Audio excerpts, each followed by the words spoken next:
grew in council housing and I didn't have a very proper place to live in when I was young. So that's why it inspired me to become a real estate agent. Give me the next 5 minutes. I'm going to walk you through my process in creating personal stories that sell in real estate. I help residential real estate agents scale their businesses using quiz and paid ad strategies so they can generate more pre-qualified listing appointments. In every single episode, you're going to get something you can immediately implement that's going to give you an edge over your competition. Give me the next 5 minutes and I'm going to walk you through my process in creating personal stories that sell in real estate. So here's the science behind storytelling and how it can captivate your audience and turn more prospects into clients, whether it's in your listing presentations or in your about page for your website. Have you ever noticed that some real estate agents stand out more than others? For example, there is one that is in my area. His name is Sam McDaddy. He's a huge real estate agent in our area. If you're in Toronto, you know what I'm talking about.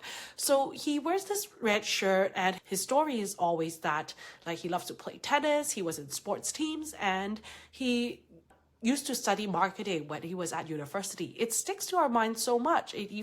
I even remember it, and then I keep telling people about his story. So many websites simply list properties and contact details. Is that the same for you too? But actually there's a hidden gem that's often overlooked. Or even in your listing presentation, do you just talk about the data? Do you just talk about the steps in selling as well? Because in this about page and also in these listing presentations, the people are not just looking at what you can do for them, but also who you are. Because you're going to work closely with this person. If that person doesn't like you, then they're probably not going to list their property with you or reach out to you. So that's why you need to tell a story that connects you and that person. So how can you do that? Right? The about page and listing presentation is not just a bio about what you've done in the past and stuff like that. It's actually like your personal branding. So here's the psychology behind storytelling and its power to engage your clients emotionally or your prospects emotionally.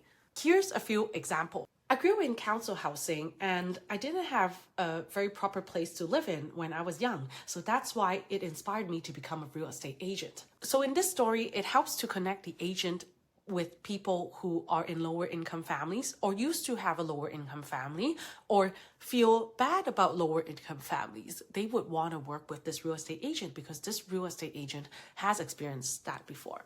Another story. Well, when I was younger, we tried to find a house. Then a real estate agent worked with us and then we got scammed. In this scenario, it connects people who got scammed by real estate agents before and don't want to get scammed anymore, just want to find someone who's trustworthy.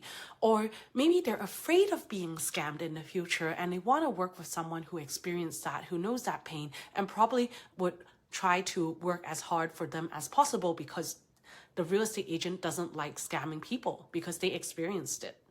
Well, my dad and my family has always been in real estate. And when I was little, I used to follow my dad to all these construction sites, and that inspired me to become a real estate agent. So in this last scenario, it talks about the real estate agent, how his family was in real estate, and how he follows people to construction sites. So this likely attracts people who also has family in real estate before, and also people who are fascinated by families being in real estate. Or this could attract people who are fascinated in construction of homes and all that. So start by reflecting on what inspired you to enter real estate. Was it a personal experience or a passion? Your story should be concise, genuine, and showcase your interests and who you are and your personal experiences. So for example, if you enjoy fitness, family time, or have a side business like mortgage advising, include it there. I like to share that I love fitness and I love going to the gym daily, and also I love playing with my family, and I have a daughter. So this is the story of one of my clients, and he loves going to the gym and he loves playing with his family. In this story, it tends to attract people who have families and also have young kids maybe, and people who like fitness or want to be more healthy, right? So whatever story that you put out there will help you attract the people that you want to attract. Well, I used to be an alcoholic and then I got over that. And after that, I found God. And now I'm helping people to find the right and help them find a safe space. So this is a true story of another real estate agent. He was an alcoholic before, and in this story, it helps to attract people who are Christians, maybe people who have some bad habits or were an alcoholic. It helps to attract those type of people who want to do better, people who want to find a safe home. So in a saturated market where you have a lot of agents in your area, personal branding actually sets you apart, and you can start by telling these little stories about yourself. It's not just about selling homes, right? It's about building relationships and attracting the people who you want to work with. So how do you use these stories? You can put it across all the marketing materials that you have, including websites, social medias. When you're talking to clients, mention that there as well. So here are some steps I wanted to take today. First, you list your interests, past experiences, what inspired you to join and become a real estate agent. So by crafting your story, you'll attract clients who resonate with you and make your work more fulfilling. The problem with real estate right now is a lot of people just promote their listings and promote their homes, but they don't focus a lot on building that kind of relationship. And before someone ever talks to you or becomes your client, you can actually use stories to connect yourself with them a little bit more so that they will choose you over the other real estate agents. So remember, in real estate, it's not just about the properties, it's about the people behind them, which is you. I hope you enjoyed this video. If you liked it, please subscribe down below or comment and let me know what you think.